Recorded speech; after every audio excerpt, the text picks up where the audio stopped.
Good morning. Please be seated. We are here for oral arguments in cause number CR 15-0302, State of Arizona versus Jodi Arias. These proceedings are being video and audio recorded as well as live streamed, so we ask counsel to please identify yourself and your client at the beginning of your argument. Each side will have 30 minutes for their argument. Appellant's counsel is responsible for watching the clock to reserve a portion of that time for rebuttal if desired.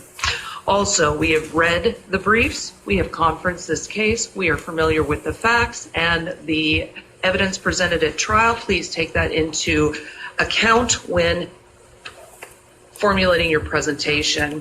At this point, counsel, are you ready? Yes, ma'am. Please proceed. Good morning. May it please the court? My name is Corey Engel, and along with co-counsel Peg Green, I represent the appellant in this case, Jodi Arias. This court should reverse Ms. Arias' conviction because it was obtained during an unfair trial. The prosecutor in this case engaged in pronounced and persistent misconduct which permeated all stages of the trial. His misconduct began as early as jury selection and continued as late as his closing arguments. If you had to identify the top 3 acts that you believe most impacted the trial, because in your brief you've alleged multiple, what would your top 3 be? The very worst act of misconduct that Mr. Martinez committed was, and this sounds as if I'm avoiding the court's question, but it was the cumulative misconduct, because that misconduct worked together to build on itself across the entire trial.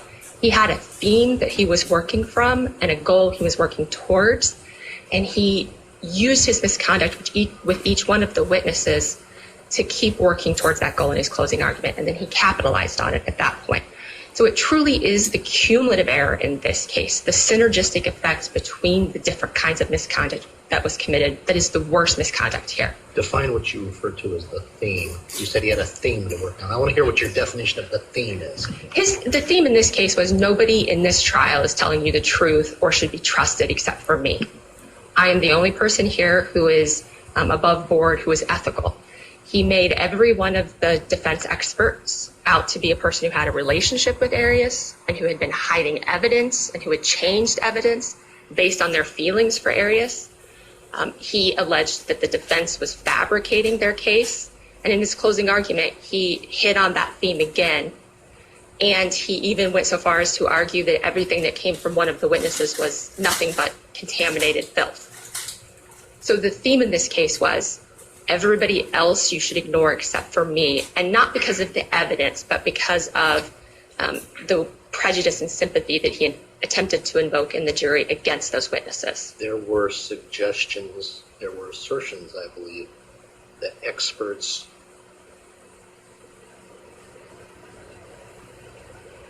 had emotional attachment to the defendant. Is that correct?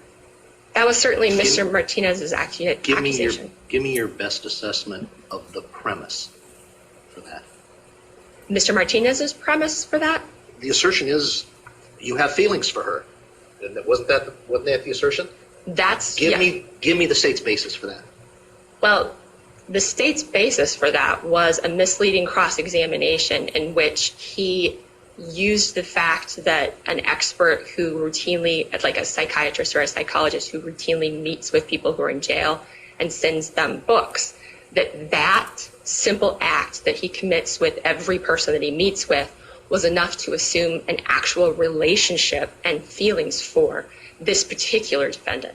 We're talking about Dr. Stewart specifically, correct? Dr. Samuels? I'm sorry. Samuels, sorry, wrong Yes. name. Okay, so Dr. Samuels specifically, and when we look at the cross-examination of Dr. Samuels, the prosecutor does go into a lot of depth about that being the giving of a gift. Other than that single giving of the book, was there anything else evidentiary-wise to support his proposition that Dr. Samuels had developed feelings for Ms. Arias?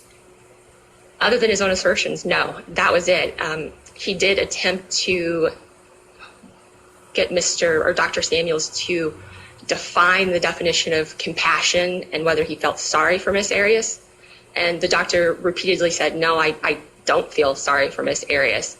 And then later on in another portion of the case, he asked a misleading question of the doctor where he said, well, didn't you earlier during your testimony use the word sorry? And while the doctor did use the word sorry, it was only in reference to saying, that's not how I feel about Miss Arias. But the way that Mr. Martinez was able to frame that question made it a very misleading cross-examination. It made it seem as if the doctor was trying to hide something he'd said earlier. Okay, so we're going back to your top three. We've got cumulative misconduct. The theme of the case, everyone is a liar here but me. What would be your number third? It would be the accusations of the experts having relationships with Arias, and the accusation that they were hiding evidence, the accusation that they had changed information on the testing forms, and the way he tied those together across both experts to the point that the jury was even asking questions about whether or not the second expert had feelings for Arias, and asking the second expert if it was possible that the defense was hiding evidence from her in order to get a better opinion from her. So that's the way in which you can see that he built on his misconduct from one witness to the next witness to his closing argument. They wove together to tell one story. So that would be my second or third, however you want to count that, worst examples. If that's your second, do you have a third? I think that the persistence and improper questioning by itself is enough to warrant reversal on its own, as the Poole court found in that case, based solely on improper questioning. They said that reversal was warranted. And I believe the kind of improper questioning we have here, the amount, the type, the persistence in it is much greater even than was found in Poole. So let's assume we agree with you on all the points you make thus far. How precisely was the defendant denied a fair trial? Arizona sets forth the test for what a fair trial is when cumulative error renders a trial unfair, and when prosecutorial misconduct mandates a reversal, as when that misconduct is so persistent and pervasive that it permeates a trial. And that's State versus Hughes. Hughes is adopting or setting forth that test based on the United States Supreme Court case of Donnelly, which talks about when due process has been violated, when a trial has been so infected with misconduct that it violates the due process clause.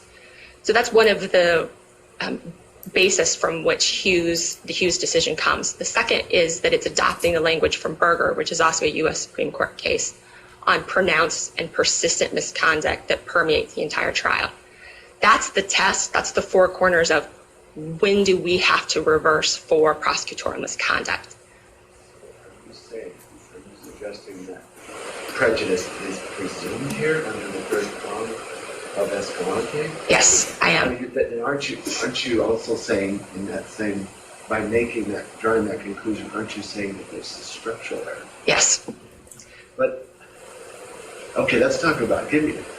Share with me some of the examples that the Arizona courts or even the United States Supreme Court have found to be structural error. I don't have specific cases where I can tell you this is what the court found. Complete denial of right to counsel. Right. I know that the definition of structural error involves the kind of error which makes the actual ability to determine guilt and innocence. It affects the overall mechanism by which we determine guilt or innocence and makes that unreliable. And it's the very unreliability of the trial because of the amount of the misconduct that makes this the kind of case where you do presume prejudice. And that's because if you consider the kind of error that we're talking about in Escalante, that third kind of error, where the error is so egregious that a defendant could not possibly have received a fair trial, that language of that test matches the language that Hughes adopts from Donnelly and Berger, or error which so infects the trial with unfairness that it violates due process. Do we ignore the Arizona case law that talks about balancing the overwhelming evidence of guilt against the prosecutorial misconduct? I mean, we have a whole line of case law that says if there's overwhelming evidence of guilt, we are not to overturn a conviction based on the conduct of the state. No, you absolutely should not ignore those cases, but it's very important to differentiate between a case where we're reviewing for individual error, which is reversible on its own, and for which the standard is first you prove that there is error, and second you prove that that's prejudicial. And whether or not it's prejudicial is dependent on whether or not the defense objected. So to use harmless error or fundamental error at that point. Because we're not specifically at this point arguing under the individual error standard, we're asking the court to make a finding under the cumulative error test. The cases which deal with overwhelming evidence of guilt are the ones that are addressing whether or not prejudice has been proven after error occurred. But because the cumulative error test, when proven, includes both the error and the prejudice as Escalante, that sort of an error proves both error and prejudice, and the defendant is not required under that third prong to separately prove prejudice after they've proven that their trial was rendered unfair. It's not that we're asking the court to ignore that line of cases. We're asking the court to proceed under a different avenue of cases, a different branch of consideration. And the avenue that we're under, we would not separately prove error from prejudice. Once you've met the cumulative error test, there isn't an additional review for fundamental or harmless error. Are you aware of any case, either Arizona or otherwise, that has held, notwithstanding the overwhelming evidence in this case, we conclude, or we hereby reverse the conviction based on pervasive misconduct, cumulative misconduct, intentional misconduct? Yeah, Arizona cases on prosecutorial misconduct where they've actually reversed, it's a very small body of law. There are about 4 cases. Use pool and maybe a couple others. Minutes and the recent case from Division 2 in Dansdale. As far as I could determine, Hughes is the only case where there is an affirmative finding of cumulative error in Arizona. And what we learned from Hughes and looking at what the Hughes court did is that after they found cumulative error, they did not apply harmless error or fundamental error review after they found cumulative error. Now, they did talk about harmless error, and there were 4 sections of the opinion where they started analysis of whether or not the defendant objected to this kind of error and whether or not there was overwhelming evidence of guilt on those particular categories. But then the court moved away from those categories, found that cumulative error existed, and then the very last sentence was, we don't need to decide which ones of the individual errors are reversible on their own because we find that cumulative error exists here. And so we're essentially asking the court to engage in the same sort of analysis. Rather than doing the individual analysis first, and then moving on to cumulative error, we're asking the court to find the cumulative error first because it's so persistent and pervasive in this case. Just as a matter of judicial efficiency, it's easier to come from that direction than to work the other way through each example. I'd like you to move on a bit to the publicity aspect of this case. And I'd like you to address the court's role in making sure that publicity is appropriate for a courtroom setting, and also what steps should the court take in ensuring that publicity doesn't create that carnival-like atmosphere that we talk about?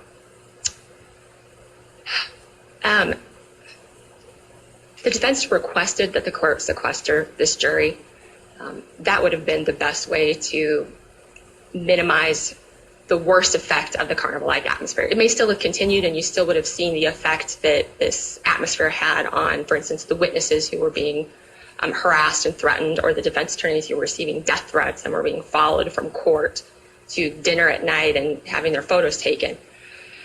The court doesn't have the ability to control what the public does, but they have the ability to control the things that are feeding the lynch mob mentality that was happening with the public.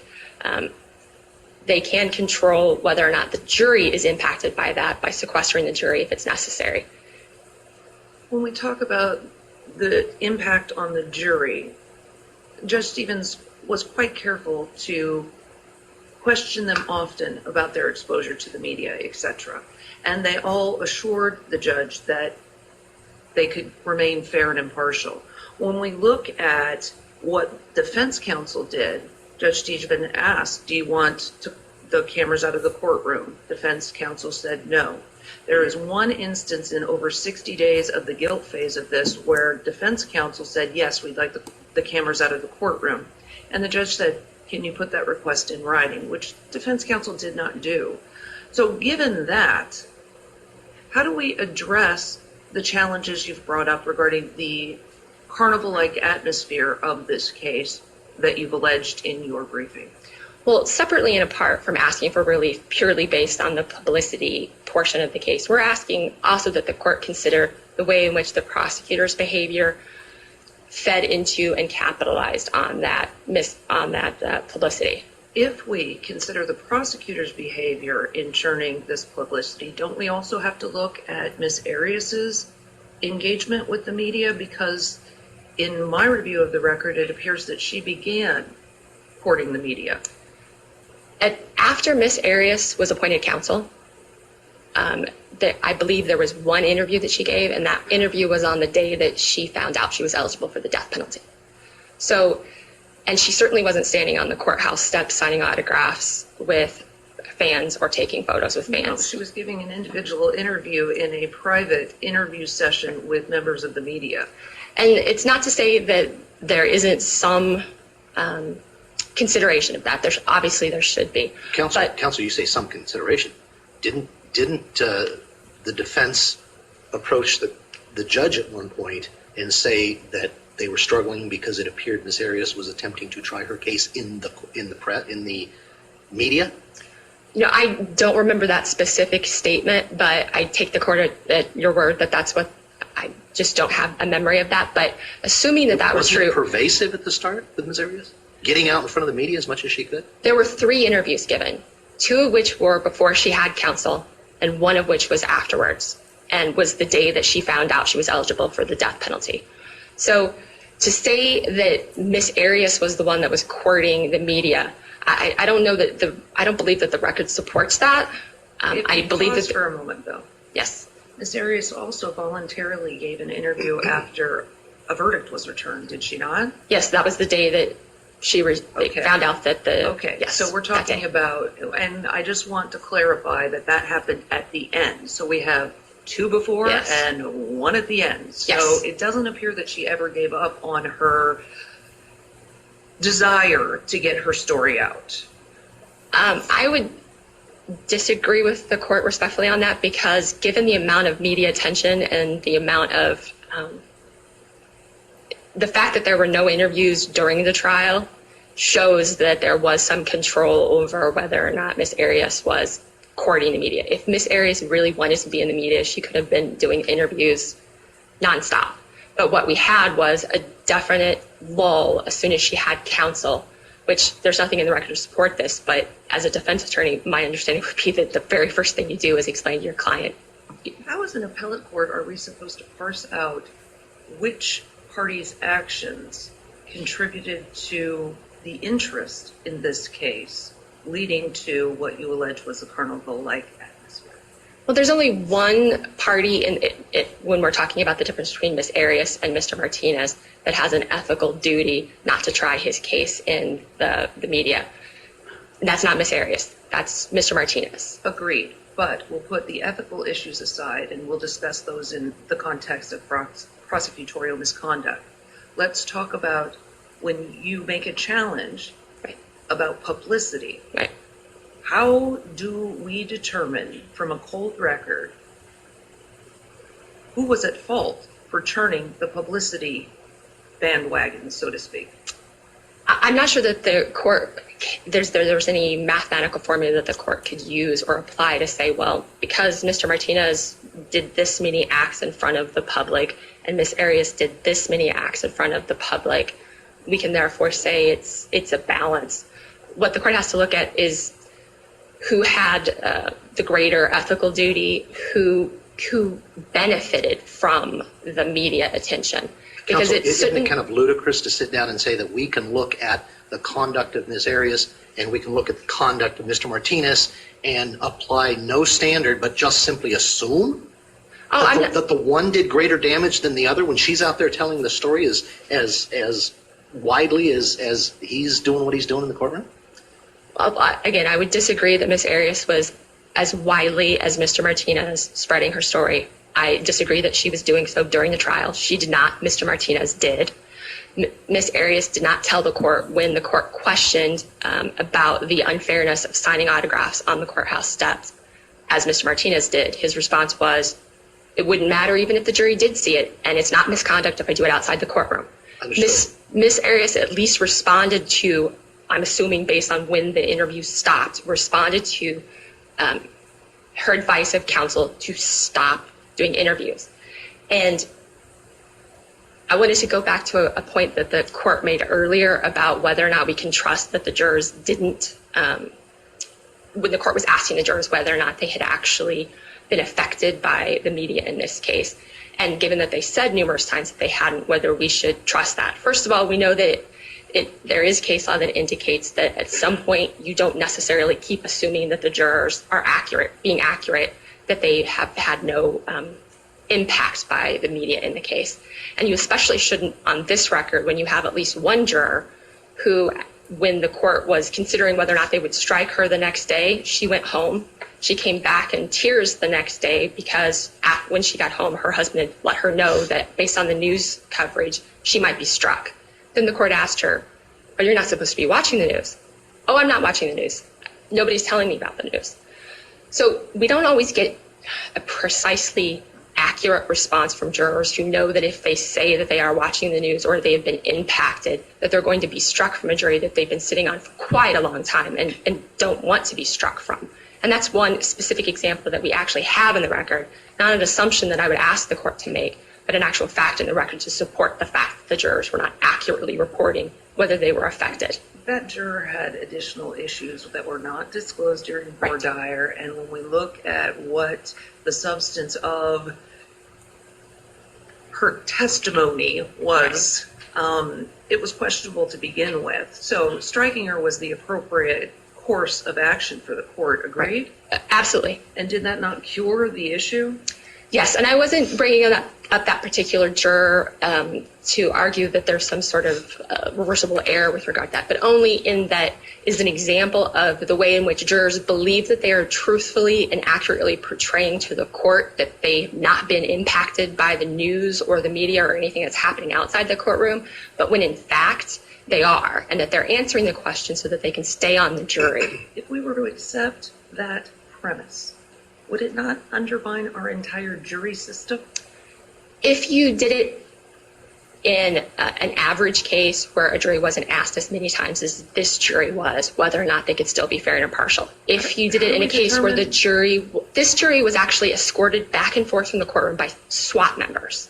So the idea that this is an extreme case, this would be a rare finding from a court, not necessarily one that would apply to every single case of which the court was bringing up just now. When we look at our tradition Yes. of relying on citizens of this country to sit in judgment of other citizens, and we rely on them to tell the truth when questioned, if we were to say, we don't trust you here, doesn't that mean we can't trust them at all? Case law has come to that conclusion that at a certain point when jurors have been asked this many times, or whatever the standard is in the case, and I believe it was Irwin versus Dowd, that there comes a point at which you stop assuming that the jurors aren't affected by the media and are not affected by the media and the circus-like atmosphere, even though they're reporting. And I'm not saying that the jurors are lying. I'm saying that they're doing their best to report, but their report isn't necessarily accurate. The juror that I'm talking about, when the court said, but how did your husband even know which case you were on, was flummoxed. It was very clear that the juror didn't believe that she violated the court's orders in any way, and the court didn't make a finding of that, but she definitely was receiving information. And she was removed from those that sat in judgment of Ms. Arias. Right. So Is that not the remedy that should have occurred? It is the remedy that should have occurred, but when the court is weighing whether or not the jury was affected by the media, the sole basis of the court determining that can't be that the jurors told us that they were not affected. Because if the media and the circus-like atmosphere is bad enough and continues for often enough, and the jurors are impacted in large ways and small ways, large ways like being escorted by SWAT team members, small ways by being asked 15 times, can you still be fair? Have you seen anything? Are you watching the news? Did you see anything outside the courtroom? So is 14 times too much? Is 13 times too much? Is 5 times too much? I mean, you're asking us to enter an order that would affect the propriety of the tradition of our country of using jurors to determine guilt or innocence. That's a slippery slope. Would you agree? I agree that it could be, but it's always based on the facts of a particular case. And when courts make a ruling, it's always tied to this case's facts. In this case, the facts are fairly extraordinary. I don't believe that the court is going to be setting a precedent that is going to apply to every jury in Maricopa County. We don't have this kind of media coverage or this sort of a media circus in every single case. And hopefully, in the next case, the court will impose some restraints earlier on in the process. Let's talk about that. Okay. Okay. So, publicity was an issue. I want to know what you think the court failed to do in reining in, one, the media or the publicity, and in this developing technological age where we're tweeting, we're Snapchatting, we're doing all of this stuff. So it's not even the traditional media, it's anyone has access to this information. What could the court do and what did it fail to do? And also, what did the court do and what did the court fail to do in regard to prosecutorial misconduct? And you have 4 minutes, so I just want to get that out there. Okay. With regard to Mr. Martinez and what the court failed to do, the court failed to enforce its own orders, its own rulings against Mr. Martinez. Was it too tolerant, simply too tolerant? Yes. I mean, the case law indicates the courts cannot be merely a passive observer in the trial process. And the best way to stop guerrilla warfare in a courtroom is for a strong judge to issue rulings and enforce them. So she can't just tell him 100 times to back off. Right. And she also can't sustain an objection to something he's said, have him come back and ask the exact same question, and then overrule the objection that she gets from the defense saying, Your Honor, he's doing it again, which is what happened here. So the court needs to also, when a prosecutor is being this persistently pervasive in their misconduct, needs to admonish the prosecutor that they're in danger of causing a mistrial, which the court actually did here at one point regarding speaking objections, but Mr. Martinez then engaged in 26 more speaking objections afterwards. So at some point, the court has to be willing to and has to let the prosecutor know that they are willing to declare a mistrial if the prosecutor is endangering the right to a fair trial. And that's simply not what happened here. I'd like to reserve the rest of my time if I may. Thank you, counsel. Thank you.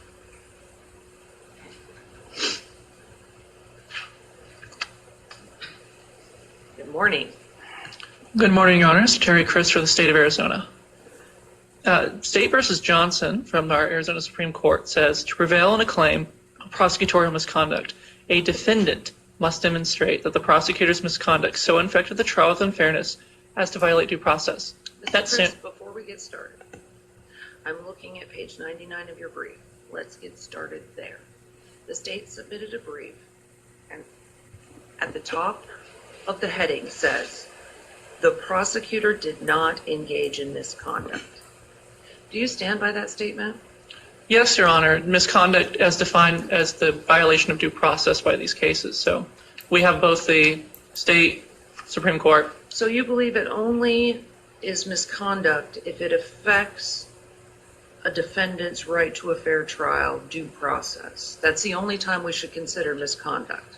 Yes, although I think we might be discussing semantics here. What we're really talking about is that the due process standard requires a defendant to show that the prosecutor does something improper, and that impropriety infected the trial by making it impossible for the jury to issue a fair and impartial verdict. Authorities suggest that we even have, when you're discussing individual instances of misconduct, why would we even look at due process?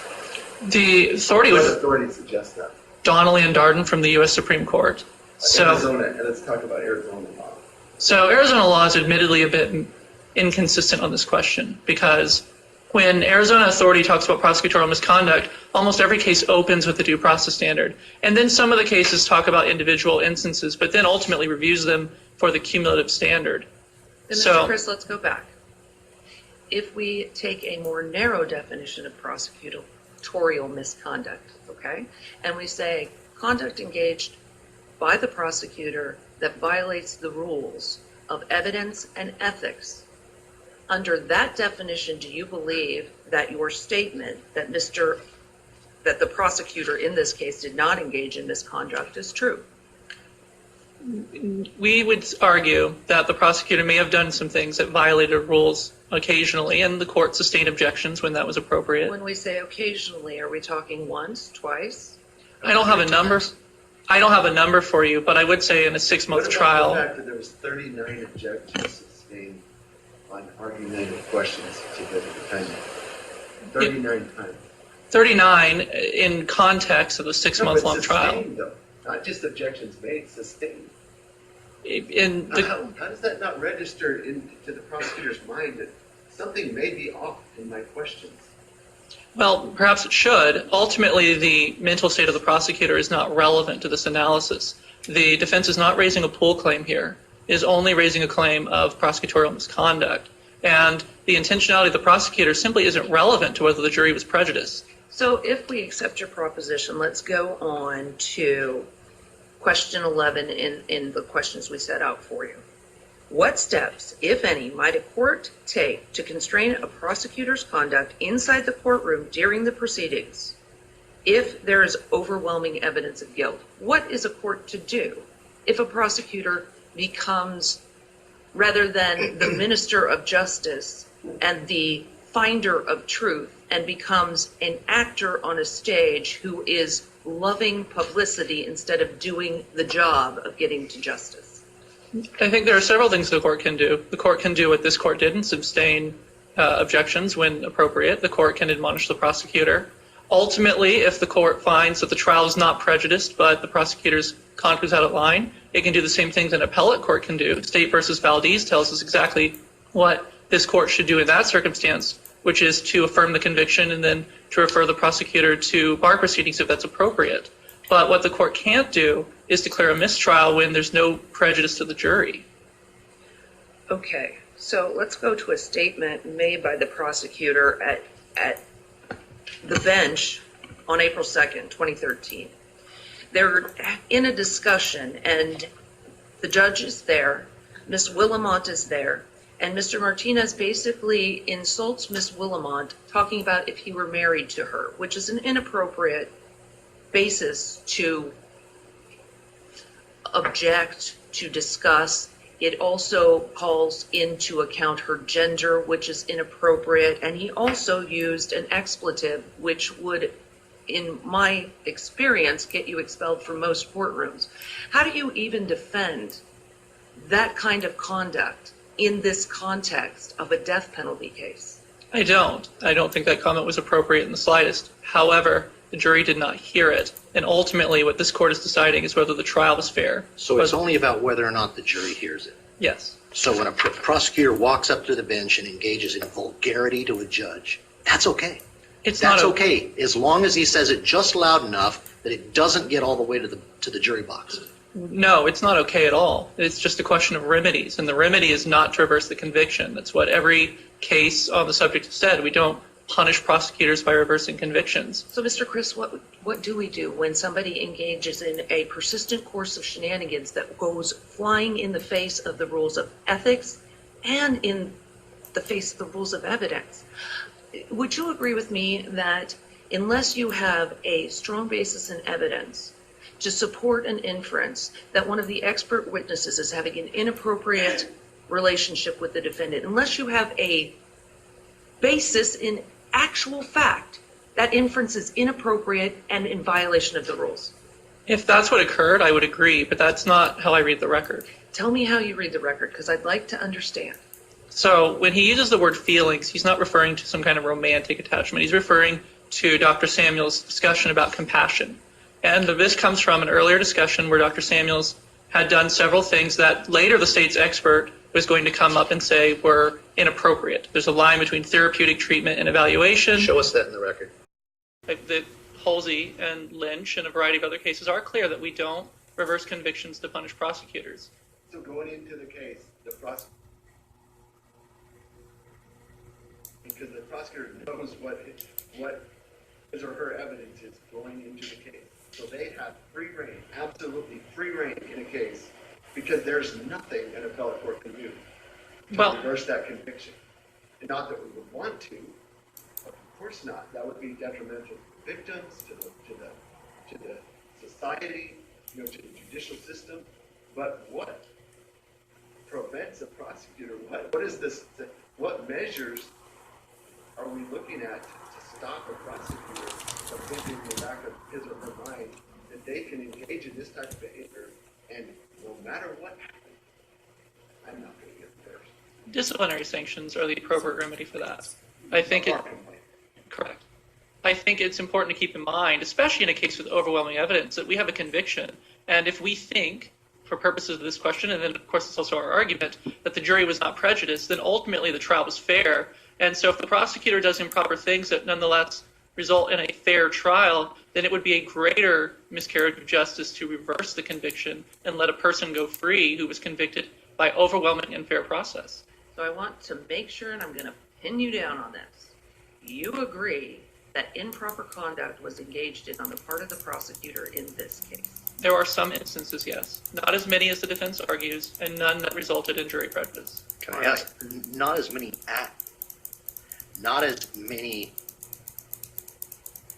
I guess I'm going to say, not as many acts, or not as many acts on multiple occasions. I mean, there are dozens and dozens and dozens of objections that were sustained on the same issue. How do we deal with that? Is that cumulative? Well, if the objection is sustained, then often the answer was never given in many of these cases. And there was a jury instruction at the close of trial that the jury should not consider questions or answers that result from sustained objections. It didn't need to be the case that the court struck an answer, because the jury instruction actually covered both question and answer. We presume juries followed those instructions. And so, especially in the case of sustained objections, I think we have more confidence that we wouldn't have prejudice. Let's move on to the next topic because we're going to run out of time here. When we talk about publicity inside and outside the courtroom, the prosecutor maintained that anything that happened outside the courtroom was not, in fact, misconduct. And based on the definition I've given you of misconduct, do you agree or disagree with this statement? I disagree with that. The ethics rules are clear, actually, that the prosecutor has certain ethical obligations outside the courtroom to not make prejudicial statements to the media. And the trial court certainly could enforce those rules and admonish the prosecutor if he did something out of line. Ultimately, in this case, though, that didn't occur. The worst that the defense cites here is the prosecutor takes some photos and signs some autographs with people. I'm not even sure if those violate the ethical rules. And more importantly, the trial court held an evidentiary hearing on the question, took witness testimony, and concluded the jurors knew nothing about it. So really, in the end, it didn't contribute to any kind of prejudice for either the prosecutorial misconduct analysis or the Shepard trial publicity analysis. So let's talk about the publicity and the fact that there was a request for sequestration. It was denied. There was at one point a request to remove the cameras from the courtroom. The publicity in this case, from whatever source, led to defense witnesses being threatened, and it's death threats, quite frankly. Counsel for the defendant being threatened. To work in that kind of a environment where not only are you worried that you're doing a good job, you're also worried for your own physical safety. What can the court do at this point? What could the court? Well, the court could have. I think the real ultimate question here is much like the prosecutorial misconduct question: was the jury affected? And so, while these things are unfortunate, they're certainly not things that anyone wants to have happen. They're not a basis for reversal. So death threats. We should advise in certain cases that your life may be threatened and there's really nothing we can do about that. So what, just suck it up? I think that the court could try to order more protection for someone perhaps, but at the end of the day, the court can't control everyone outside of its chambers. And while, again, we certainly are not approving or supporting anything of that sort, but it's just not relevant to the Shepard analysis, because what we're looking at the end of the day is whether we can rely on the jury to give a fair and impartial verdict. And these things have not, the defense has not linked them in any way to the jury's deliberations. So Shepard analysis just simply doesn't fit this situation. Well, there is no case that does, and that's, again, authority for affirmance here. Ultimately, the defense bears the burden, much like a prosecutorial misconduct analysis, where the defense has the burden to show both impropriety and prejudice. We don't presume prejudice in that context. Here, the defense has the burden to show that trial publicity was so pervasive that we simply just can't believe the jurors' answers when they tell us they're not considering it. That's not what happened here. If you actually look at the very few, and I should add, Arizona's never reversed a case on this so far as I can find, and the U.S. Supreme Court hasn't done so in over 50 years. So if you go back to the very small handful of cases where the U.S. Supreme Court, has actually reversed on a trial publicity claim, the order of magnitude of the coverage and the inflammatory nature and inaccurate nature was so much worse than anything that occurred here. So Shepard, for instance, you have a judge who refuses to admonish the jury to not consider these things. And you also have inflammatory accounts of perhaps the defendant is having an illicit affair with an inmate, the presumption of guilt, all sorts of things going on, and that's just not present in this case. So, from the state's perspective, did the court do anything, or could the court have done anything differently that would have reined in the carnival-like atmosphere that's alleged by your opponent? I'm not sure what more the court could have done, really. The court could have admonished people in the courtroom, but ultimately the courtroom itself is fairly serene. Most of what the defendant argues about here is conduct by third parties from the internet and other places after the trial is concluded for the day, and those people aren't in any place where the court can do much about them. How was that all enhanced by autograph sessions and personal photograph sessions and all of the let's go out and mix with the public, because after all, anything I do outside is not misconduct? Not much, I think. For one, There was no banging the drum going on out there? There was no saying, I'm one of you? No, I don't. I mean, there was one instance where he took photos and signed autographs, and we don't have any more than the record than that. And the defense hasn't really linked that up to anything that the unfortunate spectators done in this case to threaten. Certainly, the prosecutor never called for anyone to threaten or intimidate witnesses. There's no instance of any kind of intentionality in their part. But I think at the end of the day, really what we're coming back to is, was the jury affected by this? The court polled the jury over 20 times, and I don't think that militates against our position. That supports our position. I don't think courts can be put into a no-win scenario where if they poll the jury too many times and it shows that something must be wrong. The few things the court did do here, providing security, polling the jury, the defense uses these to argue that meant there was more prejudice. Well, if that's the case, then there really is nothing a court can do, and a high-profile defendant becomes untriable if the media attention picks up too much. And that certainly can't be the law either. If the court has no further questions, the state respectfully requests it affirms the conviction and sentence. Thank you. Thank you.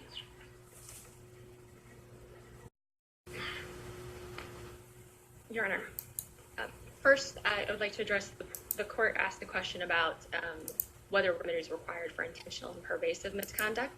And that's actually a holding in minute, almost word for word, the holding in minute, that intentional pervasive misconduct that affects the structural integrity of a trial requires a remedy, and not only a remedy, but a double jeopardy bar to retrial. And I would like to point out we are making a pool claim. We argued the cases regarding double jeopardy, the standard for when double jeopardy is met, and we argued the facts in our case that meet that standard, which includes the element of intentionality. Intentionality is important not only for a double jeopardy claim, but also for a due process claim. In the cases where the courts decide that there isn't misconduct, even on that end of the spectrum of misconduct, what you see the court saying is, this isn't misconduct, it was merely negligence. It was an isolated loss of temper. So they're using intentionality on either end. So it is important in our case, and Hughes even says as much, that in as much as non-errors and harmless errors help us show that the prosecutor acted intentionally and with an indifference to the danger of causing a mistrial, those errors are counted. And so Hughes itself, the case on cumulative error, explains that you do consider intentionality. I'd also like to address the idea that we ought not assume the worst possible meaning of a particular phrase used by a prosecutor during the trial. A phrase or a question, or when you're looking at whether or not the prosecutor says something and is that thing really is, we have two different directions we can go with it. One of them is fairly innocent and one of them is pretty terrible. Should we assume the more innocent version or the terrible version? And my opposing counsel noted that we shouldn't assume the worst meaning. And Hughes actually stands for the fact that once you have a pattern of behavior from a particular prosecutor, you're not required to keep giving that prosecutor the benefit of the doubt. And in fact, you should assume the more problematic meaning when it fits together with the other kind of misconduct that the prosecutor is committing. And it fits together with the theory or theme that the prosecutor is building with his misconduct, which is the case here. So if the prosecutor asks 30 times, oh, but wait, you care about the defendant, don't you? That becomes problematic? Right, yes, even the very first time that he did it, because if it had only happened one time, you might give him the benefit of the doubt. The court might be inclined to say, well, that's just inelegant wording or a bad phrasing. But he didn't come back to it. He didn't repeat it. He didn't emphasize it in his closing argument. We didn't get any jury questions on that, all of which is the opposite of what happened here. When we're talking about Mr. Martinez accusing the witnesses of having feelings for Arias, he hit on that theme quite often. I'm sorry, it was you have feelings. He used feelings and I believe relationship at one point, but I would have to double check to make sure of that. But the point is you repeat it enough times. Right, that it is cemented in their mind, and then they ask questions about it, not only of that witness, but other witnesses. So time is up. Thank you. Thank you both for your argument. It was very informative. We will take this matter under advisement and issue a written ruling in due course. We are adjourned. Department of Corrections for the rest of her natural life with no possibility of parole.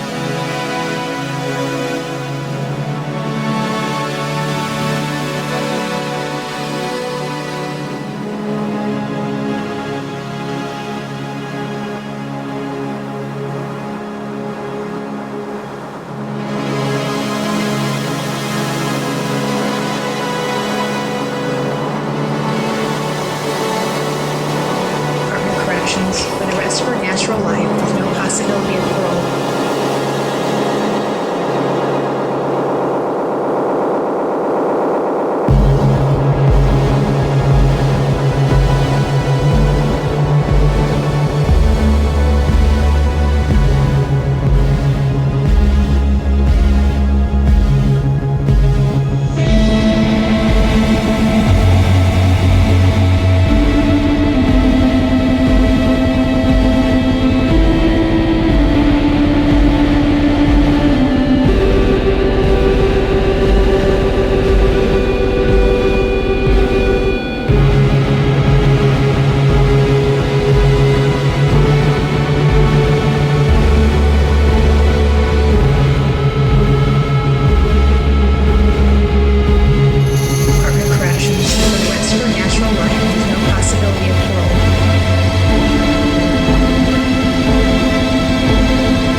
Department of Corrections for the rest of her natural life with no possibility of parole.